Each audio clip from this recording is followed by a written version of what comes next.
Having a bad day? Here's a flower for you.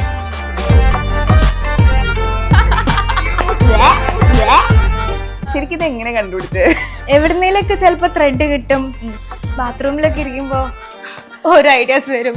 അല്ലാതെ നമ്മളിങ്ങനെ ചിന്തിക്കൂലേ, അപ്പൊ ഒരു കുന്തം വരില്ല. ഫാത്തിമ ബീവി തന്നെയാണ് ശരിക്കുള്ള പേര്.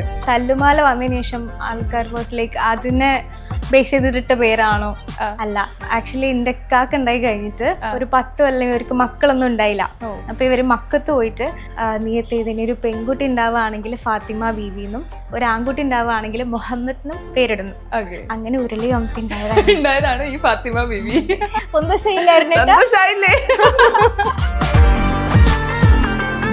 ഞങ്ങൾ ഞെട്ടിച്ചത് സർപ്രൈസ് ആയിട്ടുള്ള ഒരു എൻഗേജ്മെന്റ് ആയിരുന്നു. കുറേ പേർക്ക് വിഷമായിട്ടുണ്ട്.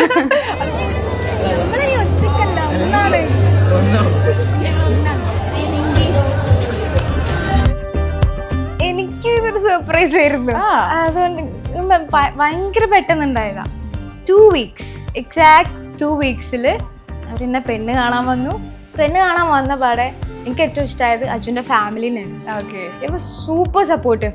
അജുവിൻ്റെ ഫാദർ വാസ് ലൈക്ക് നമ്മളിങ്ങനെ അഡ്മയർ ചെയ്തിട്ട് നോക്കിയിരിക്കുന്ന പോലെ നമ്മൾ സംസാരിക്കുമ്പോൾ ആണല്ലേ എന്നൊക്കെ പറഞ്ഞിട്ട് അപ്പോൾ തന്നെ I was like okay, this is my father in law, ഇത് മതി. പക്ക ഒരു അറേഞ്ച് മാരേജ് ആണ്. അറേഞ്ച് മാരേജ് ആണ്.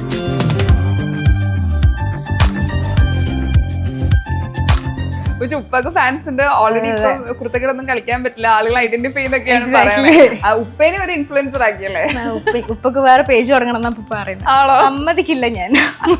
ഈ ഇസാനായിട്ടുള്ള വീഡിയോ ചെയ്യുമ്പോൾ നമ്മളൊക്കെ വിചാരിച്ചത് എന്റെ ബ്രദർ ആണ്. ഒത്തിരി അങ്ങനെ കമന്റ്സ് വന്നിട്ടുണ്ട്. ശരിക്കും നിങ്ങൾ തമ്മിലുള്ള ഒരു റിലേഷൻ? അവന്റെ വീട് ഇവിടുന്ന് 5 kilometer അങ്ങനെ എന്തോ ദൂരമേ ഉള്ളൂ. Izan is now like my brother. നമ്മൾ അങ്ങനെ ബ്ലഡ് റിലേഷൻ ഒന്നുമില്ല, പക്ഷെ ഇറ്റ്സ് ലൈക്ക് എ ഫാമിലി. പക്ഷെ എവിടെ ഒരു ചായ കാച്ചിലൊക്കെ ഉണ്ട്. ഇർഫാനായിട്ടും ഇല്ലേ? നമ്മൾ ഇൻസ്റ്റഗ്രാം സിബ്ലിങ്സ് എന്നാണ് പറയാ. ഞങ്ങൾ ഒരു ദിവസം കൊടൈക്കനാല് ട്രിപ്പ് പോയി. അപ്പുറത്തുനിന്ന് താത്ത ഓടിക്കോ ഓടിക്കോ പറയുന്നുണ്ട്. അപ്പൊ ഞങ്ങൾ എന്താ മനസ്സിലാവിടെ തിരിഞ്ഞു നോക്കുമ്പോ കുറെ കാട്ടികള്, വലിയ കാട്ടികൾ ഓടി വരും നമ്മളെ കുത്താൻ വേണ്ടി. കാട്ടികൾ മീൻസ് കാട്ടുപോത്ത് കുത്താൻ വരുന്നുണ്ട്. അപ്പൊ ഞമ്മളൊക്കെ ഓടുന്ന തിരക്കില്ല, ഓടുന്നുണ്ട്. ഓടുന്നതിന്റെ ഇടയിൽ ഫോൺ എന്തോ ഇതിൽ ഞാൻ എടുക്കും ചെയ്ത് ഫാത്തി ഫാത്തി ഇതാ ഞാൻ കേൾക്കുന്നേ. ഞാനും അങ്ങനെ ഫുൾ ടൈം ഫൺ പേഴ്സൺ അല്ല. എല്ലാരും വിചാരിക്കുന്ന ബീവി ഈസ് ഭയങ്കര സ്ട്രോങ്, ബീവി അങ്ങനെയാണ് ഇങ്ങനെയാണെന്നൊക്കെ. പക്ഷെ പൊതുവെ ഞാൻ ട്രൈ ചെയ്യലുണ്ട് ലൈക്ക് ഇമോഷണലി ആൾക്കാർ കാണാതിരിക്കാൻ. അതായത് ഇപ്പം ഞാൻ കരയുന്നത് ബാക്കിയുള്ളവർ കാണരുതെന്നൊരു ആഗ്രഹം എനിക്കുണ്ട്. അപ്പോൾ ആദ്യം ഞാനിത് സ്റ്റാർട്ട് ചെയ്ത ടൈമിൽ പുറത്തുനിന്ന് ആൾക്കാർ ഇങ്ങനെ എന്തൊക്കെയോ പറഞ്ഞു കൊടുക്കും. അപ്പോൾ ദേ വർ ഓൾസോ ലൈക്ക് വേണ്ട ഫാത്തി നിർത്തിക്കാളാം, നമുക്കിത് വേണ്ട എന്നൊക്കെ. കാരണം നമ്മുടെ ഏരിയ പറയുന്നത് മലബാറാണ്. രണ്ടാമത്തേത് നമ്മൾ മുസ്ലിം ഫാമിലിയാണ്. അറിയാലോ, ഒരു കോഴിക്കോട് മിഡിൽ ക്ലാസ് ഓർത്തഡോക്സ് ഫാമിലിയിലുള്ളൊരു പെൺകുട്ടിനെ കുറിച്ചുള്ള വേവലാതികൾ അവർക്കുണ്ടാവും.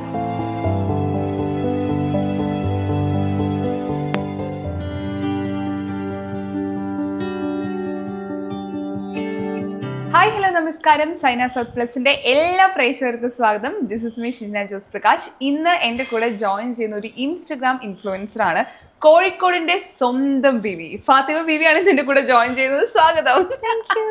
ഈ ശരിക്കും ഫാത്തിമ ബീവി തന്നെയാണ് ശരിക്കുള്ള പേര്? അത് ഈ തല്ലുമാല വന്നതിന് ശേഷം ആൾക്കാർ വാസ് ലൈക്ക് അതിനെ ബേസ് ചെയ്തിട്ട പേരാണോ? അല്ല, ചില ആൾക്കാർ ചോദിക്കും ഇനി പ്രോഫിറ്റിന്റെ ബാക്കി ആയിട്ടുള്ള ഫാമിലി ആയതുകൊണ്ട് അങ്ങനെ എന്തെങ്കിലും പേരാണോ? ഇതെന്റെ ഉമ്മയും ഇപ്പയും ആക്ച്വലി എൻ്റെ കാക്ക ഉണ്ടായി കഴിഞ്ഞിട്ട് ഒരു 10 കൊല്ലം ഇവർക്ക് മക്കളൊന്നും ഉണ്ടായില്ല. അപ്പൊ ഇവര് മക്കത്ത് പോയിട്ട് നീയത്ത് ചെയ്ത്, മക്ക ഇസ് ലൈക്ക് ഒരു പിൽഗ്രിമേജ് പ്ലേസ് ആണ്. അപ്പം അവിടെ പോയിട്ട് അവര് നീയത്ത് ചെയ്ത് ഇനി ഒരു പെൺകുട്ടി ഉണ്ടാവുകയാണെങ്കിൽ ഫാത്തിമ ബീവി എന്നും ഒരു ആൺകുട്ടി ഉണ്ടാവുകയാണെങ്കിൽ മുഹമ്മദ് എന്നും പേരിടുന്നു. അങ്ങനെ ഉരുളി ഉണ്ടായതാണ് ഈ ഫാത്തിമ ബീവി. എനിക്കിപ്പം കാണുമ്പോഴേ ഫാത്തിമനെ കാണുന്ന സമയത്ത് ആദ്യം ഓർമ്മ വരുന്ന ഒരു വീഡിയോ, ഒരു ക്യൂട്ട്നെസ് ഓവർലോഡ് ആയിട്ട് ഒരു പൂക്കി പറയുന്നൊരു വീഡിയോ ഉണ്ടായിരുന്നു. എനിക്കത് ഏറ്റവും കൂടുതൽ വ്യൂസ് വന്ന വീഡിയോ. എനിക്കത് നെഗറ്റീവും പോസിറ്റീവ് ആയിട്ടുള്ള ഒത്തിരി കമന്റ്സ് വന്നിട്ടുണ്ട്. എനിക്ക് ആ ഒരു ആക്ഷൻ ഒന്നുകൂടെ കാണുന്നുണ്ട് നേരിട്ട്. Having a bad day? Here's a flower for you. So cute. സത്യത്തിലേ ഈ ഇപ്പം നമ്മളിപ്പോ ഇത്രയും കഷ്ടപ്പെട്ടാണല്ലോ ഒരു വീഡിയോ ചെയ്യണേ. ഈ വീഡിയോ ഇൻസ്പയർ ചെയ്ത് ഒത്തിരി പേര് ചെയ്യുന്നുണ്ട്. ശരിക്കും ഇത് എങ്ങനെ കണ്ടുപിടിച്ചേ ഇങ്ങനത്തെ വെറൈറ്റി? നമ്മള് ഇൻസ്പയർ ആയി ചെയ്യുന്നതാ. എവിടുന്നേലൊക്കെ ചിലപ്പോ ത്രെഡ് കിട്ടും, അതല്ലെങ്കിൽ വെറുതെ ഇരിക്കുമ്പം ബാത്റൂമിലൊക്കെ ഇരിക്കുമ്പോ ഓരോ ഐഡിയാസ് വരും, കുളിക്കുമ്പോ. അല്ലാതെ നമ്മളിങ്ങനെ ചിന്തിക്കൂലേ, അപ്പൊ ഒരു കുന്തം വരില്ല. അത് വെറുതെ തോന്നുന്നതാ. നമ്മളങ്ങനെ ക്രിയേറ്റീവ് ആവണം, എന്നിട്ട് ഇരുന്ന് പേപ്പറും ബുക്കൊക്കെ വെച്ചിട്ട് ഓക്കെ നല്ല ചായയൊക്കെ സൈഡിൽ വെച്ച് ക്യാൻഡിലൊക്കെ കത്തിച്ച് ക്രിയേറ്റീവായിട്ട് എന്തെങ്കിലും എഴുതാതിരിക്കുമ്പോൾ ഒന്നും വരില്ല. നമ്മൾ എന്തെങ്കിലും വേറെ എന്തെങ്കിലും പണിയിലൊക്കെ ഇരിക്കുമ്പോൾ എന്തെങ്കിലുമൊക്കെ ഐഡിയ വരണം. അല്ലെങ്കിൽ ചിലപ്പോൾ ഉപ്പ പറഞ്ഞുതരും. ഉപ്പൻ്റെ കുറച്ച് ഐഡിയാസ് ഉണ്ടാവലുണ്ട്, ഉപ്പ എന്തെങ്കിലുമൊക്കെ പറഞ്ഞുതരും. പിന്നെ ഈ പറഞ്ഞ പോലെ ചിലത് നമ്മൾ എവിടുന്നേലൊക്കെ ഇൻസ്പയർഡ് എന്ന് വേണമെങ്കിൽ പറയാം, ചിലർ കോപ്പി അടിക്കാന്നും പറയും. പക്ഷേ ഉപ്പായിട്ടുള്ള വീഡിയോസ് നമ്മൾ കാണാറുണ്ട്. ഞാൻ ഉപ്പയുടെ നേരത്തെ സംസാരിക്കുമ്പോൾ പറഞ്ഞു എവിടെയെങ്കിലും പോകുമ്പോ അവള് വിളിക്കും, ഇങ്ങോട്ട് വാ, ഒരു രണ്ട് ഡയലോഗ് ഒന്നും പറഞ്ഞിട്ടോ അല്ലെങ്കിൽ സമ്മതിക്കില്ല. ഇപ്പൊ ഉപ്പാക്ക് ഫാൻസ് മറന്നു, പിന്നെ അപ്പൊ തന്നെ വരണം പറയും. പക്ഷെ ഉപ്പാക്ക് ഫാൻസ് ഉണ്ട് ഓൾറെഡി. ഇപ്പൊ കുർത്തക്കേടൊന്നും കളിക്കാൻ പറ്റില്ല, ആളുകൾ ഐഡന്റിഫൈ ചെയ്യുന്നൊക്കെയാണ് പറയുന്നത്. ഉപ്പേനെ ഒരു ഇൻഫ്ലുവൻസർ ആക്കിയല്ലേ? ഉപ്പക്ക് വേറെ പേജ് തുടങ്ങണം എന്നാ ഉപ്പ പറയുന്നത്. സമ്മതിക്കില്ല ഞാൻ. ശരിക്കും ഞാൻ ഫീൽഡ് ഔട്ട് ആവും. ശരിക്കും ഉപ്പക്ക് ഫാൻസ് ഉണ്ട് ശരിക്കും. നമ്മള് കാണുമ്പോ ഉപ്പാന്റെ ചെക്കന്മാരൊക്കെ എവിടുന്നേലൊക്കെ കാണുമ്പോ പിന്നെ വേണ്ട ഉപ്പനെടുത്ത്. ശരിക്കും വീഡിയോസിൽ കാണുന്ന സമയത്ത് ഫാത്തിമ ഭയങ്കര ഫണ്ണി ആയിട്ടുള്ള ഒരാളാണ്, എപ്പോഴും ചിരിക്കണം, നമ്മളെ ചിരിപ്പിക്കുന്ന ആളാണ്. റിയൽ ലൈഫിൽ ഫാത്തിമ എങ്ങനെയാ? ഈ യുസൈൻ ബോൾട്ട് അത്ലറ്റ് ആണ് വെച്ചിട്ട് മൂപ്പർ ഏത് സമയവും ഓടി നടക്കൂലല്ലോ. എക്സാക്ട്ലി അതേപോലെ തന്നെ ഞാനും അങ്ങനെ ഫുൾ ടൈം ഫൺ പേഴ്സൺ അല്ല. ചില ദിവസങ്ങൾ ഭയങ്കര ഡൗൺ ആയിരിക്കും, പക്ഷെ still we have to do this. ഇത് നമ്മളെ ലൈഫിൻ്റെ പാർട്ടാണ്. ലൈഫ് മസ്റ്റ് ഗോ ഓൺ പറഞ്ഞ പോലെ എത്ര ആവില്ലെങ്കിലും, എത്ര ലൈക്ക് ബെഡ്മെന്ന് എണീക്കാൻ തോന്നാത്ത ദിവസമാണെങ്കിലും എണീറ്റ് നമ്മളത് ചെയ്തേ പറ്റൂ. ഞാൻ അങ്ങനെ എപ്പോഴും ഫൺ പേഴ്സൺ ഒന്നല്ല. എല്ലാവർക്കും ഒരു തെറ്റിദ്ധാരണ ഉണ്ട്. പിന്നാണെങ്കിൽ ഞാൻ ഭയങ്കര ഇമോഷണലി വീക്കാണ്. എൻ്റെ അടുത്ത് ഒന്ന് പറഞ്ഞ രണ്ടാമത്തേന് ചിലപ്പോൾ എനിക്ക് കരച്ചിൽ വരും. എല്ലാവരും വിചാരിക്കുന്ന ബീവീസ് ഭയങ്കര സ്ട്രോങ്, ബീവി അങ്ങനെയാണ് ഇങ്ങനെയാണെന്നൊക്കെ. പക്ഷെ പൊതുവെ ഞാൻ ട്രൈ ചെയ്യലുണ്ട് ലൈക്ക് ഇമോഷണലി ആൾക്കാർ കാണാതിരിക്കാൻ. അതായത് ഇപ്പം ഞാൻ കരയുന്നത് ബാക്കിയുള്ളവർ കാണരുതെന്നൊരു ആഗ്രഹം എനിക്കുണ്ട്. Still I M emotionally week. ഞാൻ എപ്പോഴും ആ ഫൺ പേഴ്സൺ അല്ല. ഇൻഫ്ലുവൻസർ ആയിട്ടാണ് നമ്മൾ ബീവിനെ കാണുന്നത്. ശരിക്കും ബീബി എന്താ ചെയ്യണേ? എന്താ പഠിക്കണേ അല്ലെങ്കിൽ എന്താ ജോലി ചെയ്യാണോ? ഞാൻ BSc സുവോളജി കഴിഞ്ഞതാണ്. എനിക്ക് MSc സുവോളജി ചെയ്യണം. പക്ഷെ ഇപ്പോൾ I am seeing this like ഒരു ഇൻവെസ്റ്റ്മെന്റ് പീരീഡ് പോലെ. ഇപ്പോൾ ഒരു പ്രൈം ടൈം കൈൻഡ് ഓഫ് ഇതെന്തായാലും ഇതിനൊരു എൻഡ് ഉണ്ടാവും, എപ്പോഴെങ്കിലും ഇതൊന്ന് നിൽക്കും. അപ്പോൾ അത് കഴിഞ്ഞിട്ട് MSc സുവോളജി ചെയ്യാൻ വിചാരിച്ചു. I want to be a forensic scientist. അങ്ങനെ വലിയ വലിയ ആഗ്രഹങ്ങളൊക്കെ ഉള്ള ആളായിരുന്നു. പക്ഷെ അതിൻ്റെ ഇടയിലാണ് ഇങ്ങനെയൊക്കെ സംഭവിച്ചത്. And I thought okay maybe I take a break, എന്നിട്ട് കുറച്ച് കഴിഞ്ഞിട്ട് ചെയ്യാന്ന് വിചാരിച്ചു. ഈ ആക്സിഡന്റലി ഇൻഫ്ലുവൻസർ ആയതാണോ പ്ലാൻ ചെയ്തത്? Very accidentally. എനിക്കൊരു ഐഫോൺ ഞാൻ സ്വന്തമായിട്ട് അധ്വാനിച്ച് വാങ്ങി. ഞാൻ ഇതിനിടക്ക് കുറച്ചു കാലം മേക്കപ്പ് ആർട്ടിസ്റ്റ് ആയിരുന്നു. അത് ഫേസിൽ കാണാം, ഗ്ലോ ഉണ്ട്. സ്കിൻ കെയർ റുട്ടീൻ ഒത്തിരി പേര് എനിക്ക് Q&A ആയാലും ഒരുപാട് പേര് ചോദിക്കുന്നതായിരിക്കും. അത് എന്താണ്? ചിലപ്പോൾ ഇൻഫ്ലുവൻസേഴ്സ് പറയുമ്പോൾ നമുക്ക് ഈ പറഞ്ഞ ഇവർ ചെയ്യുന്ന എന്താണെന്ന് അറിയാൻ ഒരു ക്യൂരിയോസിറ്റി ഉണ്ട്. ഒരു വെറുതെ ഇരിക്കണം അല്ലെങ്കിൽ എന്താ ഒരു ഡേ ഇൻ ലൈഫ് പറയാൻ പറഞ്ഞാൽ ഫാത്തിമയുടെ ഒരു ഡേ ഇൻ ലൈഫ് എങ്ങനെയാ? പ്രത്യേകിച്ച് പണിയൊന്നും ഇല്ലാത്ത ദിവസമാണെങ്കിൽ കിടക്കുക, എണീക്കുക, ഫുഡ് കഴിക്കുക, പിന്നെ കിടക്കുക. ഓഹോ, വളരെ ഇൻട്രസ്റ്റിംഗ് ആയിട്ടുള്ള റുട്ടീനാണ്. എൻ്റെ സ്കിൻ കെയർ റുട്ടീന് സത്യം പറഞ്ഞാൽ അത് ഞാൻ പക്കാ നോക്കലുണ്ട്. ആദ്യം ഞാൻ തീരെ ശ്രദ്ധിക്കലില്ലേനും, ഭയങ്കര അഹങ്കാരേനു. സ്റ്റിൽ എനിക്ക് നല്ല കുരുന്നില്ലാത്ത ഫേസ് ആണെന്നൊക്കെ. പക്ഷെ കുറച്ച് കഴിഞ്ഞപ്പോൾ പഠിച്ചാൽ തന്നെ കാണിച്ചെന്ന് അങ്ങനെ നടന്നാൽ പറ്റില്ല. കുറച്ച് കുരുവൊക്കെ തരാൻ തുടങ്ങിയപ്പോൾ ഞാൻ പിന്നെയും സ്കിൻ കെയർ ഒക്കെ ചെയ്യാൻ തുടങ്ങി. ഒന്നുമില്ല, ബേസിക് ആയിട്ടുള്ള കാര്യങ്ങൾ. ഈ പ്രൈമർ, ടോണർ, സിറം, മോയ്സ്ചറൈസർ, ഇത്ര മാത്രം യൂസ് ചെയ്താൽ മതി. പിന്നെ ഒരു മറ്റേ കോക്സിന്റെ മ്യൂസിയം ഞാൻ ഇപ്പൊ സ്റ്റാർട്ട് ചെയ്തിട്ടുണ്ട്. അത് ഭയങ്കര അടിപൊളിയാണ്. അത് ഞാൻ സ്റ്റോറിയിലൊക്കെ പറഞ്ഞു കൊടുക്കുകയും ചെയ്തിട്ടുണ്ട്. അല്ലാതെ അങ്ങനെ സംഭവമായിട്ടുള്ള ഒന്നുമില്ല. ഇതൊക്കെ വളരെ അഫോർഡബിൾ ആയിട്ടുള്ള കാര്യങ്ങളാണ്. അത്രേ ഉള്ളൂ. എനിക്കൊന്ന് ഒത്തിരി പ്രപ്പോസൽസും ഫാൻസും ഓൾറെഡി ഇൻസ്റ്റാഗ്രാം നിറഞ്ഞിരിക്കുന്ന അറിയാം. ഓഫ്കോഴ്സ് അല്ലാതൊന്നും പറയണ്ട, എല്ലാവർക്കും ഉണ്ടാവില്ല. പക്ഷെ ഞങ്ങൾ ഞെട്ടിച്ചത് സർപ്രൈസ് ആയിട്ടുള്ള ഒരു എൻഗേജ്മെന്റ് ആയിരുന്നു. കുറെ പേർക്ക് വിഷമമായിട്ടുണ്ട്. അത് സർപ്രൈസ് ആയിട്ട് തന്നെ കൊണ്ടുവരണം എന്ന് ആഗ്രഹം ഉണ്ടായിരുന്നോ? എല്ലാവർക്കും സർപ്രൈസ് കൊടുക്കാൻ തന്നെ? എനിക്ക് ഇതൊരു സർപ്രൈസ് ആയിരുന്നു. അതുകൊണ്ട് ഭയങ്കര പെട്ടെന്നുണ്ടായതാ. 2 weeks, എക്സാക്ട് 2 weeks അവരെന്നെ പെണ്ണ് കാണാൻ വന്നു. പെണ്ണ് കാണാൻ വന്ന പാടെ എനിക്ക് ഏറ്റവും ഇഷ്ടമായത് അജുൻ്റെ ഫാമിലിനെയാണ്. They was super supportive. അജുൻ്റെ ഫാദർ വാസ് ലൈക്ക് നമ്മളിങ്ങനെ അഡ്മയർ ചെയ്തിട്ട് നോക്കിയിരിക്കുന്ന പോലെ നമ്മൾ സംസാരിക്കുമ്പോൾ ആണല്ലേ എന്നൊക്കെ പറഞ്ഞിട്ട് അപ്പോൾ തന്നെ I was like okay this is my father in law, ഇത് മതി.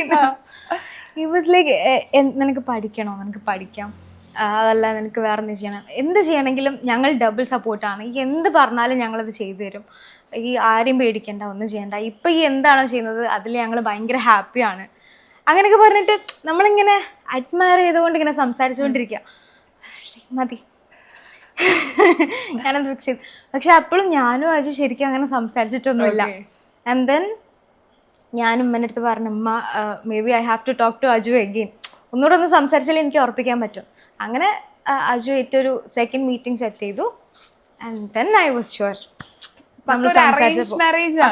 അറേഞ്ച് മാരേജ് ആണ്. ഇപ്പോഴാണ് ആക്ച്വലി നമ്മളൊന്ന് പ്രേമിച്ചു തുടങ്ങിയത്. അങ്ങനെ പെട്ടെന്ന് എല്ലാം ഉണ്ടായി. അങ്ങനെ അങ്ങനെ അങ്ങനെ അങ്ങനെ ഈ എപ്പോഴും പറയില്ലേ ഒരു പെൺകുട്ടിക്ക് പെട്ടെന്ന് ഒരു ആൺകുട്ടിയെ അല്ലെങ്കിൽ നമ്മുടെ ലൈഫ് പാർട്ണറെ സെലക്ട് ചെയ്യാൻ പറ്റും, അങ്ങനെ ഒരു ഡൗട്ട് കാര്യങ്ങൾ ഉണ്ടായിരുന്നു ലൈഫ് പാർട്ണർ ചൂസ് ചെയ്യുമ്പോൾ? നല്ല പോലെ ഉണ്ടായിരുന്നു. ഫസ്റ്റ് ഓഫ് ഓൾ എല്ലാവരും വിചാരിച്ചതും ഞാൻ വിചാരിച്ചതും ഞാനൊരു ലവ് മാരേജ് മാത്രമേ ചൂസ് ചെയ്യൂ എന്നുള്ളതാണ്. എൻ്റെ മനസ്സിൽ ഇനിയൊരു 2 വർഷത്തേക്കൊന്നും വേണ്ട, അത് കഴിഞ്ഞിട്ട് മതി എന്നൊക്കെയാണ്. പെട്ടെന്ന് എങ്ങനെയോ എൻ്റെ മനസ്സൊക്കെ മാറി. അപ്പം എനിക്കറിയില്ല. ഈ പറഞ്ഞ പോലെ ഫസ്റ്റ് മീറ്റിങ്ങിൽ I was not sure at all.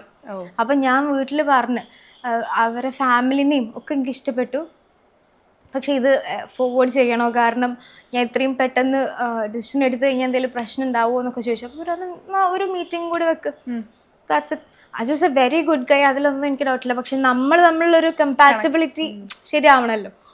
അപ്പം സെക്കൻഡ് ടൈം മീറ്റ് ചെയ്തപ്പം നമ്മൾ കുറച്ചുകൂടി ഓപ്പൺ ആയിട്ട് നമ്മുടെ കാര്യങ്ങളൊക്കെ സംസാരിച്ചു. And then he told engagement അല്ലേ, അത് കഴിഞ്ഞിട്ട് നമുക്ക് സംസാരിക്കാമല്ലോ, നോ വറീസ്. അങ്ങനെ അങ്ങ് യെസ് പറഞ്ഞു. Until now ഞാൻ അന്നാ യെസ് പറഞ്ഞതിൽ I feel blessed. His so supportive. പക്ഷെ വിഷമായത് ഫാൻസിനാണ്. ഒത്തിരി പേർക്ക് സർപ്രൈസും ആയി. എനിക്ക് അധികം നെഗറ്റീവ് കമന്റ്സ് വരാറില്ല, പക്ഷെ എൻഗേജ്മെന്റ് ഒരു ടൈം ആയപ്പോൾ നല്ലപോലെ വന്നിട്ടുണ്ട്. ഓൾസോ എൻ്റെ അടുത്ത് എല്ലാവരും പറഞ്ഞിട്ടുണ്ടേനു എൻഗേജ്മെന്റ് അല്ലെങ്കിൽ അങ്ങനെ എന്തെങ്കിലും ഇടുമ്പം നമ്മുടെ നാട്ടിൽ ഈ കണ്ണീറിന് ഭയങ്കര വിശ്വാസമാണ്. എനിക്കും അത്യാവശ്യം കണ്ണീറിൽ വിശ്വാസം ഉണ്ട്. അപ്പോൾ എന്തെങ്കിലും എൻഗേജ്മെന്റ് പിക്കും വീഡിയോസൊക്കെ ഇട്ട് കഴിയുമ്പം കണ്ണീർ കാരണം എന്തെങ്കിലുമൊക്കെ അടികളൊക്കെ ഉണ്ടാവും എന്നൊക്കെ പറഞ്ഞു. അപ്പൊ ഞാനിങ്ങനെ എക്സ്പെക്ട് ചെയ്ത് നിൽക്കാം, ഞാനും അജു അടി ഉണ്ടാവും. ഓക്കെ, ഒരു ദിവസം കഴിഞ്ഞു, 2 ദിവസം കഴിഞ്ഞു, അടിയൊന്നും ഉണ്ടായില്ല. 4ാമത്തെ ദിവസമൊക്കെ ആയപ്പം ഈ കണ്ണറൊക്കെ കൂടി കിട്ടിയത് എനിക്കാ തോന്നുന്നുണ്ട്. ഞാൻ ഭയങ്കരമായിട്ട് ഫീലിംഗ് ലോ കൈൻഡ് ഓഫ് സാധനം അടിക്കാൻ തുടങ്ങി. അതിൻ്റെ ഇടയ്ക്ക് ഒരു കുട്ടി എനിക്കെതിരെ ഒരു വീഡിയോ ഒക്കെ ഇട്ട് ഒരു ചെറിയ അതപ്പോൾ തന്നെ പിറ്റേ ദിവസം തന്നെ അത് ഒഴിവാക്കി. അവൾ എന്നെ ഹ്യൂമിലിയേറ്റ് ചെയ്യുന്ന രീതിയിൽ ഒരു വീഡിയോ ഒക്കെ ഇറക്കി. അപ്പോൾ മൊത്തത്തിൽ ഞാനങ്ങ് വല്ലാണ്ടായിപ്പോയി, ഇല്ലാണ്ടായി. അപ്പോൾ ആണ് എനിക്ക് ശരിക്കും അജു ഇത്ര വലിയ ബ്ലെസ്സിങ് ആണ് മനസ്സിലായി. കാരണം ആ ഒരു ഫസ്റ്റ് വീക്കിൽ തന്നെ ഹി വാസ് സോ സപ്പോർട്ടീവ്. അപ്പം ഞാൻ തന്നെ അജുനോട് പറഞ്ഞു, അജു ഞാൻ ആക്ച്വലി ഇത്ര കോംപ്ലിക്കേറ്റഡ് അല്ല, എന്താ അറിയില്ല, I am feeling very low. നമുക്ക് ഈ പീരീഡ്സിലൊക്കെ ഉണ്ടാകുന്ന മൂഡ് സ്വിങ്സ് ഇല്ലേ, അതുപോലെ എക്സ്ട്രീം സാധനമൊക്കെ വരാൻ തുടങ്ങി. പക്ഷേ he handled it very well. അപ്പം എനിക്ക് മനസ്സിലായി, ഞാൻ പറഞ്ഞ yes, that was the right decision. ഇപ്പം ഒത്തിരി മെസ്സേജസ് വരുന്ന പറഞ്ഞേ, പ്രപ്പോസൽ ഒത്തിരി വന്നിട്ടുണ്ടാവും, അതിൽ മറക്കാനാത്തൊരു പ്രപ്പോസൽ ഉണ്ടാവും, അല്ലെങ്കിൽ സ്റ്റിൽ ഇപ്പോഴും വിഷമത്തോടെ? വിഷമല്ല മോളെ, എടങ്ങേറ് എന്നൊക്കെ പറഞ്ഞാല്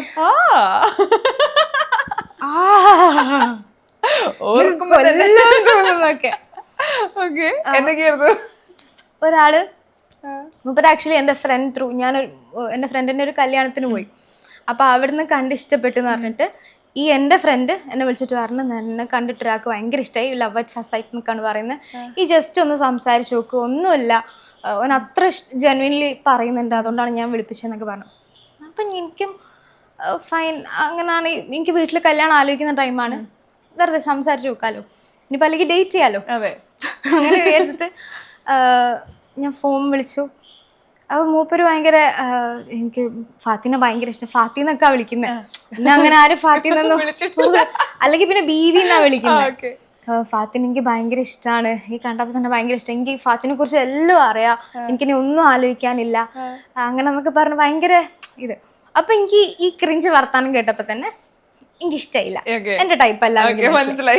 അപ്പൊ ഞാൻ ഫവാസിന്റെ അടുത്ത്, അതായത് എന്റെ ഫ്രണ്ടിന്റെ അടുത്ത് ഞാൻ പറഞ്ഞു, നോ ഇതെനിക്ക് ശരിയാവില്ല, വേണ്ടെന്നൊക്കെ പറഞ്ഞു. പക്ഷെ മൂപ്പർക്ക് എന്റെ നമ്പർ കിട്ടി കഴിഞ്ഞല്ലോ. അങ്ങനെ മൂപ്പര് എവിടെയോ ദുബായിൽ എവിടെയോ പോയി. ദുബായി പോയി കഴിഞ്ഞാൽ ഇവർക്ക് ഈ നെറ്റ് കോൾ ചെയ്യാൻ പറ്റും. അതായത് നമുക്ക് ആ നമ്പർ ബ്ലോക്ക് ചെയ്താൽ ഇവർക്ക് വേറെ വേറെ നമ്പറിൽ നിന്ന് വിളിക്കാൻ പറ്റും. വേറെ വേറെ നമ്പറിൽ നിന്ന് വിളിക്കാൻ തുടങ്ങി. എടങ്ങേറാക്കിയിട്ട് റബ്ബേ 2 കൊല്ലം കഴിഞ്ഞു. ഞാൻ ഈ വരുന്ന നമ്പറൊക്കെ ഞാൻ ബ്ലോക്ക് ചെയ്യും. 2 കൊല്ലം കഴിഞ്ഞപ്പം ഞാൻ ഉമ്മൻ്റെ അടുത്തും ഉപ്പൻ്റെ അടുത്തൊക്കെ പറയാൻ തുടങ്ങി, ഉമ്മ ഇങ്ങനെ ഒരാൾ വിളിച്ചിട്ട് ഭയങ്കര ഇടങ്ങാറാണ്, എന്തെങ്കിലും ഒന്ന് ചെയ്തു തരണം എന്നൊക്കെ. ഇതിൻ്റെ അടുക്ക് ഇയാൾ എൻ്റെ ഷോപ്പിലേക്ക് വിളിക്കും, എനിക്ക് ബുട്ടീക്ക് ഉണ്ട്. ആ ബുട്ടീക്കിലേക്ക് വിളിച്ചിട്ട് കുട്ടീൻ്റെ അടുത്ത് പറഞ്ഞ്, നിങ്ങൾ എനിക്കൊരു ഡ്രസ്സ് ഡിസൈൻ ചെയ്ത് തരണം, അഡ്രസ്സൊക്കെ ഞാൻ പറഞ്ഞിട്ട് എന്നിട്ട് നിങ്ങൾ അങ്ങോട്ട് സെൻഡ് ചെയ്താൽ മതി എന്ന്. ഡ്രസ്സ് ഡിസൈൻ ചെയ്ത് കഴിഞ്ഞപ്പം നല്ല എമൗണ്ടിൻ്റെ എന്തോ ഒരു ഡിസൈനർ ഡ്രസ്സാണ്. എന്നിട്ട് ഡിസൈൻ ചെയ്ത് കഴിഞ്ഞപ്പോൾ പറഞ്ഞ് അതൊന്ന് ബീവിക്ക് കൊടുക്കണേ. ഞാൻ ഇന്നേ വരെ ആ ബുട്ടീക്ക് ഡ്രസ്സ് തൊട്ടിട്ടില്ല, അങ്ങനെ അവിടെ തന്നെ ഉണ്ട്. അങ്ങനെയൊക്കെ പിന്നെ കത്തുകൾ അയക്കുക, കത്തുകൾ ഈ കാലഘട്ടത്തിൽ അങ്ങനെയൊക്കെ ഒരു പ്രത്യേക ടൈപ്പ് ഓഫ് മനുഷ്യൻ. ഞാൻ എത്ര ചീത്ത പറഞ്ഞു, എത്ര തെറി വിളിച്ചിട്ടുണ്ട് അറിയോ, ഒന്ന് വെറുക്കട്ടെ എന്ന് വിചാരിച്ചിട്ട്. അയാൾക്ക് എന്നോട് എന്തെങ്കിലും ഒരു ദേഷ്യം തോന്നട്ടെ അങ്ങനെ പോട്ടെ വിചാരിച്ചു, ഒന്നുമില്ല, അയാൾക്കൊന്നും നടക്കൂല. എന്നിട്ട് ഞാൻ ഇവൻ്റെ ഉമ്മനെ ഫ്രണ്ട്സിനെ ഒക്കെ വിളിച്ച് ഞാൻ സംസാരിച്ചിട്ടുണ്ട്. സ്റ്റിൽ ഓർക്കൊക്കെ എന്നെ കുറിച്ച് നല്ലപോലെ അറിയാം ഇവൻ പറഞ്ഞിട്ട്. എന്നിട്ട് ഇവരൊക്കെ പറയുന്നത് എന്താ വെച്ചാൽ, ഇവന് വീട്ടിൽ കല്യാണം ആലോചിക്കുന്നുണ്ട്, എന്നിട്ട് ഇവൻ ആർക്കും സമ്മതിക്കുന്നില്ല, ലൈക്ക് പോയി പെണ്ണ് കാണാനൊന്നും. ഒക്കെ ഞാൻ കാരണമാണ്, ഞാനാ അവിടെ കുറ്റക്കാരി, വാദിപ്രതിയായി, അങ്ങനത്തെ ഒക്കെ വിഷയങ്ങൾ. അപ്പോൾ അവസാനം ഞാൻ പറഞ്ഞു, ഞാൻ സൈബർ സെല്ലിൽ കംപ്ലൈൻറ്റ്. ഞങ്ങളൊരു ദിവസം കൊടൈക്കനാൽ ട്രിപ്പ് പോയി. ആ ടൈമിൽ നമ്മളിങ്ങനെ വീഡിയോ എടുത്തോണ്ടിരിക്കുമ്പോൾ നമ്മളാരോ അപ്പുറത്തുനിന്ന് താത്താ ഓടിക്കോ ഓടിക്കോ പറയുന്നുണ്ട്. അപ്പൊ ഞങ്ങൾ എന്താ മനസ്സിലാവാണ്ട് തിരിഞ്ഞു നോക്കുമ്പോൾ കുറെ കാട്ടികള്, വലിയ കാട്ടികൾ ഓടി വരും നമ്മളെ കുത്താൻ വേണ്ടി. കാട്ടികൾ മീൻസ് കാട്ടുപോത്ത് കുത്താൻ വരുന്നുണ്ട്. എന്തായിരുന്നു കാട്ടി, അങ്ങനെ ഉമ്മ പറഞ്ഞു തന്നെ, കുത്താൻ വരിക. അപ്പൊ ഞമ്മളൊക്കെ ഓടുന്ന തിരക്കില്ല. അന്നപ്പോ ഇവന്റെ കോളാ വരുന്നത്, ഏത് കോളാ എനിക്ക് മനസ്സിലായി. അപ്പൊ ഞാൻ ഓടുന്നുണ്ട്, ഓടുന്നതിന്റെ ഇടയിൽ ഫോൺ എന്തോ ഇതിൽ ഞാൻ എടുക്കും ചെയ്ത്, ഫാത്തി ഫാത്തി ഇതാ ഞാൻ കേൾക്കുന്നേ, ഈ ചെങ്ങായ. അപ്പൊ ഇപ്പോഴും 2.5 years ആയി, മൂപ്പര് ഇപ്പോഴും ഇങ്ങനെ കരഞ്ഞും കണ്ടൊക്കെ വിളിക്കും. രാത്രിയൊക്കെ എന്തൊക്കെയോ നിന്റെ ഇടയിൽ ഞാൻ കോൾ ഇങ്ങനെ എടുക്കും, ഫാത്തി ഫാത്തി ഇതാ. അപ്പൊ എനിക്ക് ആദ്യം ഫാത്തി കേൾക്കുമ്പോഴേ മനസ്സിലാവും ആ നമ്പർ ബ്ലോക്ക് ചെയ്യും. അങ്ങനെ എത്രയോ നമ്പർ ബ്ലോക്ക് ചെയ്ത് അവസാനം ഞാനൊരു ദിവസം ഉപ്പന്റെ കയ്യിൽ വിളിച്ചു കൊടുത്ത്. എന്റെ ഉപ്പ പറഞ്ഞാൽ ഭയങ്കര പാവം, ലൈക്ക് എപ്പോഴും ഭയങ്കര കുലീനായിട്ട് അങ്ങനത്തെ ഒരു ടൈപ്പ് ഓഫ് മനുഷ്യൻ. അപ്പൊ ഞാൻ ഉപ്പൻ്റെ അടുത്ത് ഇങ്ങനെ എക്സ്പ്ലെയിൻ ചെയ്ത് വെച്ചാൽ ഭയങ്കര ഇടങ്ങാറാക്കുന്ന ഒരാളാണ്, ഇപ്പൊ ഒന്ന് വിളിച്ച് ഡീൽ ചെയ്യണം, ഒന്ന് ദേഷ്യം പിടിക്കണം എന്നൊക്കെ പറഞ്ഞു കണ്ടിട്ട് ഉപ്പന്റെ കയ്യിൽ വിളിച്ചു കൊടുത്ത്. ഉപ്പ വിളിച്ചങ്ങാണ്ട് മൂപ്പരിങ്ങനെ ഉപ്പച്ചീന്ന് വിളിച്ചപ്പോഴേക്കും മോനെ. ഞാനിങ്ങനെ അതിനാണോ ഞാൻ ഉപ്പൻ്റെ തന്ന്. അപ്പൊ ഞാനില്ലേ മോൻ എന്റെ നമ്പർ തരാം, മോൻ ഇന്ത്യയിലേക്ക് വിളിച്ചോട്ടോ. ഉപ്പച്ചി. പിന്നെ ഓല് തമ്മിൽ സംസാരിക്കും. ഉപ്പ അങ്ങനെ ഓൻ്റെ അടുത്ത് ഇടയ്ക്കിടയ്ക്ക് ഓൻ വിളിക്കുമ്പോ മോനെ ഞാൻ ഓളെടുത്ത് പറഞ്ഞു മോനെ, ഇങ്ങനെയൊക്കെ ഉപ്പ സംസാരിക്കുക. അത് കഴിഞ്ഞ് ഞാൻ അമ്മൻ്റെ അടുത്ത് പറഞ്ഞു, ഇമ്മ ഇങ്ങനെ ഉപ്പൻ്റെ അടുത്ത് കൊടുത്തിട്ട് ഇങ്ങനെ പറയുന്നതിന് ഇമ്മ സംസാരിക്കും. അപ്പൊ ഉമ്മ അടക്ക്, ഞാൻ ശരിയാക്കി തരാം, ആ നമ്പർ കൊണ്ടാന്നൊക്കെ പറഞ്ഞിട്ട് ഉമ്മ എടുത്ത് ഞാൻ ഫോൺ വിളിച്ചിട്ട് ഉമ്മനെ ഉമ്മച്ചേ. അപ്പൊ ഉമ്മ മോനെ. അവൻ അത്രയും അങ്ങനെ അവൻ സംസാരിക്കുന്നതും. അപ്പൊ തിരിച്ചു ഇവലിങ്ങനെ ഫയർ ആവണം വിചാരിച്ച് ലൈക്ക് റെസ്പോണ്ട് ചെയ്യണം വിചാരിച്ചാലും ഓൾക്ക് നടക്കണില്ല. മോനെ ഞാനും ഓളോട് കൊറേ പറഞ്ഞു, ഓള് കേൾക്കുന്നില്ല. അങ്ങനൊക്കെ ഒരു കഥ. അപ്പൊ എൻഗേജ്മെന്റ് നടന്നപ്പോ എന്തായിരുന്നു ആളുടെ റിയാക്ഷൻ? ഇത്രയധികം പിന്നെ അയാളെ വിവരമൊന്നും ഉണ്ടായിട്ടില്ല. അത് അറിഞ്ഞപ്പോ ചെലപ്പം പോയിട്ടുണ്ടാവുമായിരിക്കും. ശരിക്കും ഇൻബോക്സിൽ പെൺകുട്ടികൾക്ക് വരുന്ന മെസ്സേജ് സത്യത്തിൽ അത് ആൺകുട്ടികൾക്ക് എങ്ങനെ മനസ്സിലാവുന്ന അറിയില്ല. നമ്മൾ ഡെയിലി നമ്മൾ മെസ്സേജസ് കണ്ടോണ്ടിരിക്കും, അത് പല രീതിയിൽ. ഇത് എങ്ങനെയാ? ചിലർ പറയും മൂഡ് സ്വിങ്സ് ഒക്കെ വരും, ഇതൊക്കെ കാണുമ്പോഴാണ്. അതുപോലെ തന്നെയാണോ? ആണ്. എനിക്ക് എന്തെങ്കിലും ഈ പറഞ്ഞ പോലെ ഫീലിംഗ് ലോ ടൈമിലൊക്കെ ഞാൻ വെറുതെ എടുത്ത് വായിക്കും. നല്ല രസമാണ്. എല്ലാവരുടെ മെസ്സേജും കാണുന്നുണ്ട്. എല്ലാരും മെസ്സേജും കാണുന്നുണ്ട്, ഒറ്റൊന്നും ഒഴിവാക്കലില്ല. പിന്നെ ചിലതൊക്കെ എടുക്ക് പറഞ്ഞ പോലെ നെഗ് വരും. നമ്മള് മൈൻഡ് ചെയ്യില്ല. പുട്ടിന്റെ ഇടയിൽ തേങ്ങ ഇടുന്ന പോലെ. ഈ ഇസാനായിട്ടുള്ള വീഡിയോ ചെയ്യുമ്പോൾ നമ്മളൊക്കെ വിചാരിച്ചത് എന്റെ ബ്രദർ ആണ്. ഒത്തിരി അങ്ങനെ കമന്റ്സ് വന്നിട്ടുണ്ട്. ശരിക്കും നിങ്ങൾ തമ്മിലുള്ള ഒരു റിലേഷൻ? അവന്റെ വീട് ഇവിടുന്ന് 5 കിലോമീറ്റർ അങ്ങനെ എന്തോ ദൂരമേ ഉള്ളൂ. സംഭവം ഞങ്ങൾ തമ്മിൽ ഒരു റിലേഷൻ ഇല്ലെങ്കിലും ഫസ്റ്റ് കണ്ടപ്പം ഒരു ഇതുമില്ല. പക്ഷെ പിന്നെ നമ്മള് ഫാമിലി തന്നെ അങ്ങോട്ടും ഇങ്ങോട്ടും ഭയങ്കര ഫാമിലി ഫ്രണ്ട്സ് ആയി. Izan is now like my brother. അവൻ്റെ അടുത്ത് എനിക്ക് ഭയങ്കര കൂളായിട്ട് അവന്റെ പ്രായത്തിലേക്ക് ഞാനും ഇറങ്ങും അവൻ്റെ അടുത്ത് എത്തുമ്പോൾ. നമ്മൾ തമ്മിൽ അങ്ങനെ ബ്ലഡ് റിലേഷൻ ഒന്നുമില്ല, പക്ഷെ ഇറ്റ്സ് ലൈക്ക് എ ഫാമിലി. എവിടെ ഒരു ചായ കാച്ചിലൊക്കെ ഉണ്ട്. ഇർഫാൻ ആയിട്ടും ഇല്ലേ, ഒത്തിരി വരാറുണ്ടല്ലോ. നമ്മൾ ഇൻസ്റ്റഗ്രാം സിബ്ലിങ്സ് എന്നാണ് പറയാ. ഈ ഇൻഫ്ലുവൻസസിൽ ഓൾറെഡി നിങ്ങൾക്ക് ഒരു ടീം ഉണ്ടാവല്ലോ. ഇപ്പൊ ഒരു ട്രിപ്പ് പോവാനായാലും കോണ്ടാക്ടിലൊക്കെ നിൽക്കുന്ന ഏറ്റവും കൂടുതൽ അടുപ്പുള്ള ഒരു ഇൻഫ്ലുവൻസർ ആരാന്ന് വെക്കുകയാണെങ്കിൽ? ഈ ഇൻസ്റ്റഗ്രാമിൽ കാണുന്ന പോലെ എല്ലാരും നമ്മളത്ര fake friends and real friends. എല്ലാവരും ഈ റീൽസിൽ കാണും അല്ലെങ്കിൽ ഫോട്ടോസിലൊക്കെ സ്റ്റോറീസിലൊക്കെ ഫോട്ടോസ് കാണുമല്ലോ, നമ്മൾ ഭയങ്കര അടുത്ത് നിൽക്കുന്നൊക്കെ. അപ്പോൾ ആൾക്കാർ വിചാരിക്കും ഓ ഭയങ്കര ബെസ്റ്റീസ് ആണ് ഇവർ അങ്ങനെയാണെന്നൊക്കെ. അങ്ങനെ ഒന്നും വിചാരിക്കണ്ട. ചിലപ്പം ആ ഒരു സിറ്റുവേഷനിലൊരു പിക്സോ അല്ലെങ്കിൽ ഷോയിങ് ഓഫ് അത്രേ ഉണ്ടാവുള്ളൂ. അല്ലാതെ everybody is not your real friends, especially ഈ ഫീൽഡിൽ. പിന്നെ അങ്ങനെ എനിക്ക് എടുത്ത് പറയാൻ പറ്റേ നല്ലൊരു ഫ്രണ്ടാണ് Irfana, Ipputha. Ipputha is very real. കാരണം വെറുതെ ഷോ ഓഫിന് വേണ്ടിയിട്ട് ആൾ പിക്കെടുത്ത് പോസ്റ്റ് ചെയ്യുക അങ്ങനെയൊന്നുമില്ല. അങ്ങനെ ഞാൻ എപ്പോഴും ഇർഫാന ഇപ്പുത്താനെ അങ്ങനെ വിളിക്കൊന്നുമില്ല. നമ്മളങ്ങനെ ഒരുപാട് പ്രാവശ്യം കാണില്ല. പക്ഷെ എനിക്ക് എന്ത് ആവശ്യം ഉണ്ടെങ്കിലും എനിക്ക് ഇപ്പുത്താനെ വിളിക്കാം. അങ്ങനത്തെ ഒരു ഫ്രണ്ട്ഷിപ്പാണ്. വിളിക്കാറ് ഇപ്പുത്ത. എല്ലാവരും ഇപ്പുത്താൻ അങ്ങനെ വിളിക്കാം. പിന്നെ അനീസ നൂറി പറഞ്ഞിട്ടൊരാളുണ്ട്. അങ്ങനെ ഫ്യൂ ഫ്രണ്ട്സ് ഉണ്ട്. എപ്പോഴും ഒന്നും വിളിക്കുന്നുണ്ടാവില്ല, പക്ഷെ ഒരു ആവശ്യം വന്നാൽ നമുക്ക് വിളിക്കാൻ പറ്റുക അങ്ങനത്തെ ഫ്യൂ ഫ്രണ്ട്സ്. ഇപ്പം ഒരു ഫ്രണ്ട്ഷിപ്പിനെ കുറിച്ച് ഇങ്ങനെ പറയുമ്പോൾ ചോദിക്കുകയാണ്, ഫ്രണ്ട്ഷിപ്പ് ഇപ്പം ചൂസിങ് ഉണ്ടല്ലോ, അതായത് എത്തരത്തിലുള്ളതാണ് ഒരു സൗഹൃദം എന്നാണ് തോന്നുന്നത്? ഒത്തിരി ഇപ്പം എക്സ്ട്രോവേർട്ടാണ്, ഒത്തിരി സുഹൃത്തുക്കളുണ്ട്, പക്ഷെ ഇവരാരും നമ്മുടെ ബെസ്റ്റ് ഫ്രണ്ട് അല്ല എന്ന് പറയുന്നു. ഒരു ഫ്രണ്ട്ഷിപ്പിനെ എങ്ങനെയാണ് കാണുന്നത്? ഈ പറഞ്ഞ പോലെ എനിക്കൊരു ബാഡ് സ്വഭാവമുണ്ട്. ഞാൻ വിളിച്ചാൽ ഫോൺ എപ്പോഴും എടുക്കണമെന്നില്ല. എന്നെ പോലത്തെ ഒരാളെ ഞാൻ കാണുന്നു. മനസ്സിലാവില്ല. അത് എക്സാക്ട്ലി എല്ലാവർക്കും പറഞ്ഞാൽ മനസ്സിലാവും. ചിലപ്പോൾ എൻ്റെ മുന്നിൽ നിന്നുകൊണ്ടേക്ക് പോലെ കുറേ പ്രാവശ്യം വിളിക്കുന്നുണ്ടാവുക, മെസ്സേജ് അയക്കുന്നുണ്ടാവുക, പക്ഷെ എനിക്ക് ആ മൂഡ് ഉണ്ടാവണം അടുത്ത് സംസാരിക്കാനുള്ള, അല്ലെങ്കിൽ ഞാനത് അറ്റൻഡ് ചെയ്യില്ല. പക്ഷെ സ്റ്റിൽ ഓൽക്കത് മനസ്സിലായി.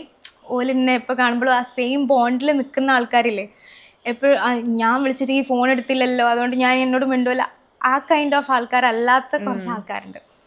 I consider dum very real friends. അങ്ങനത്തെ കുറച്ച് ആൾക്കാർ എനിക്കുണ്ട്. ഓക്കെ, നമുക്കൊരു സെഗ്മെന്റിൽ പോയാലോ? അതിനുവേണ്ടി നമുക്ക് ഫാത്തിമയുടെ ഒരു ഫോണിന്റെ ആവശ്യമുണ്ട്. ഓക്കെ, നമ്മുടെ segment what is in your phone ആണ്.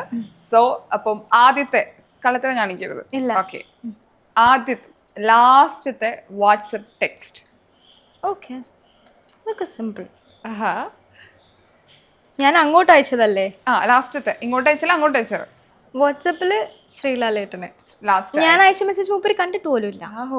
വരുന്നതിന്റെ മുന്നേ പറയണേന്നാ പറഞ്ഞായിരുന്നു ഇവിടെ വീടിന്റെ മുന്നിലെത്തി. ഓക്കെ, ഇൻസ്റ്റഗ്രാമിൽ ആരാണ് കാണിക്കാൻ പറ്റാതെ? റിലേറ്റബിൾ പോസ്റ്റ് ഒക്കെ സെൻഡ് ചെയ്ത് തരുമല്ലോ, അതാ വന്ന ആദ്യം. ഓക്കെ. ഈ ഒത്തിരി സ്റ്റിക്കേഴ്സ് സേവ് ചെയ്ത് വെക്കുന്ന ആളാണോ? ഞാനോ? അല്ല. ഫോണില് ഇപ്പൊ പൊന്നാടൊക്കെ അതൊരൊറ്റന്ന് മാത്രമേ ഉള്ളൂ. അങ്ങനത്തെ ഒരു ഫേവറേറ്റ് ഒരു 4-5 സാധനം ഉണ്ട്, അത് മാത്രമേ എൻ്റെ ഉള്ളൂ. ഇത്ര സാധനങ്ങൾ. അതിന് ഏറ്റവും ഫേവറേറ്റ് ഏതാ? ഏറ്റവും ഫേവറേറ്റ് പേയ്മെന്റ് കിട്ടിയ പൊന്നാട സുരാജിന്റെ. ഗാലറിയില് ലാസ്റ്റ് എടുത്തൊരു ഫോട്ടോ. ഓക്കെ, ഇത് ഫുള്ള് സ്ക്രീൻഷോട്ട്. എൻ്റെ എൻഗേജ്മെൻറ്റിന് ആക്കാൻ പോകുന്ന ഡ്രസ്സിൻ്റെ പകുതി. പക്ഷേ എൻഗേജ്മെൻ്റ് അല്ല, നിക്കാഹിൻ്റെ തലേന്ന്. സൂക്ഷിച്ച് അത് കാണിക്കണം. ഒരു സർപ്രൈസ് നല്ല സർപ്രൈസ് ഒന്നുമില്ല, തലേന്നത്തെ ചെറിയ പ്രോഗ്രാം ഉണ്ട്, അതിന് വേണ്ടിയിട്ടുള്ള. ഓക്കെ, ശരി. ലാസ്റ്റ് ഗൂഗിളിൽ സെർച്ച് ചെയ്തെന്താ? പിൻട്രസ്റ്റ്, സ്വിഗ്ഗി, പിന്നെ ബിസ്മില്ലാഹിർ റഹ്മാൻ റഹീം എങ്ങനെ അറബിക് ഫോണ്ടിൽ കിട്ടാം, ഇതൊക്കെ. ഏറ്റവും കൂടുതൽ ഫോണിൽ കേട്ടോണ്ടിരിക്കുന്ന ഒരു പാട്ട് പ്ലേലിസ്റ്റിൽ? റൊമാൻറ്റിക് സോങ്സ് അല്ല, എനിക്ക് ഭയങ്കര ഇഷ്ടമാണ് മലയാളം പാട്ടുകൾ. കണക്ക് പറഞ്ഞ പാട്ടറിയോ? ഒന്ന് പാടുവോ? രണ്ടുപേര് പാടുന്നത്, എനിക്ക് രണ്ടുപേര് പാട്ട്. ഉദാഹരണം സുജാതയിലുള്ള ഒരു മോട്ടിവേഷണൽ സോങ് അല്ലേ, പൂജ്യത്തിൽ നിന്നും ഒന്നിലെത്തുവാൻ ഇത്രയും കാലമോ ഇത്രയും നേരമോ. ഇതാണോ മോട്ടിവേഷന് വേണ്ടിട്ട് എപ്പോഴും കേൾക്കുന്ന പാട്ട്? ഡൗൺ ആവുന്ന സമയത്ത് ഇതാണ് കേൾക്കാം. ഈ ഡൗൺ ഹൗസ് സ്വയം ബൂസ്റ്റ് ചെയ്യുന്നത് എങ്ങനെയാ ശരിക്കും? ഈ പാട്ടാണോ അതെങ്ങനെയാ സെൽഫ് ബൂസ്റ്റിംഗ് അല്ലെങ്കിൽ മോട്ടിവേഷൻ എന്നൊക്കെ പറയണേ? അതിന് പ്രത്യേകിച്ച് അങ്ങനെ മോട്ടിവേഷൻ അതങ്ങ് തോന്നണം. കുറേ ബെഡിൽ കിടന്ന് കുറേ ഉറങ്ങി പിന്നെ കുറച്ചൊക്കെ ബാത്റൂം പോയി കരഞ്ഞ് തിരിച്ചു വരുമ്പോൾ താനേ അങ്ങ് മോട്ടിവേറ്റഡ് ആയിക്കോളും. കുറച്ച് ടൈം നമ്മൾ പ്രൊഡക്റ്റീവ് അല്ലാന്ന് തോന്നി കഴിയുമ്പില്ലേ, നമ്മൾ ടൈം കുറച്ച് വേസ്റ്റ് ആയി തോന്നുമ്പോൾ താനേ അങ്ങ് മോട്ടിവേറ്റഡ് ആയിക്കോളും. ഇപ്പൊ ഞങ്ങൾ വരുമ്പോ തന്നെ ഉപ്പിയും ഭയങ്കര സപ്പോർട്ടീവ് ആയിട്ടുള്ള ഒരു പാരന്റാണെന്ന് മനസ്സിലായി. എനിക്കൊന്ന് ഈ ഒരു എനർജിയും അല്ലെ, ഈ ഒരു എക്സ്ട്രവേർട്ടാണെന്ന് പറയുമ്പോൾ എപ്പോഴും ചിരിച്ചേക്കാനുള്ള ഒരു പ്രചോദനവും അല്ലെങ്കിൽ ഇഷ്ടപ്പെട്ട കാര്യങ്ങൾ ചെയ്യാനൊക്കെ ഫാമിലി ഭയങ്കര സപ്പോർട്ടീവ് ആണ്. സോ അവരെ കുറിച്ചൊന്ന് പറയണം. സോ ഫസ്റ്റ് ഞാനത് തുടങ്ങിയ സമയത്ത് അവർക്കൊരു കൺഫ്യൂഷൻ ഉണ്ടായിരുന്നു. കാരണം നമ്മുടെ ഏരിയ പറയുന്നത് മലബാറാണ്, രണ്ടാമത്തേത് നമ്മൾ മുസ്ലിം ഫാമിലിയാണ്. അറിയാലോ, ഒരു കോഴിക്കോട് മിഡിൽ ക്ലാസ് ഓർത്തഡോക്സ് ഫാമിലിയിലുള്ളൊരു പെൺകുട്ടിനെ കുറിച്ചുള്ള വേവലാതികൾ അവർക്കുണ്ടാവും. അവർക്ക് പ്രത്യേകിച്ച് ഇതിനെക്കുറിച്ചൊന്നും അറിയില്ല, ഇൻസ്റ്റഗ്രാമിനെ കുറിച്ചിട്ട്. അപ്പോൾ ആദ്യം ഞാനിത് സ്റ്റാർട്ട് ചെയ്ത ടൈമിൽ പുറത്തുനിന്ന് ആൾക്കാർ ഇങ്ങനെ എന്തൊക്കെയോ പറഞ്ഞു കൊടുക്കും. അപ്പോൾ ദേ വർ ഓൾസോ ലൈക്ക്, വേണ്ട ഫാത്തി, ഇത് നിർത്തിക്കാളാം, നമുക്കിത് വേണ്ട എന്നൊക്കെ.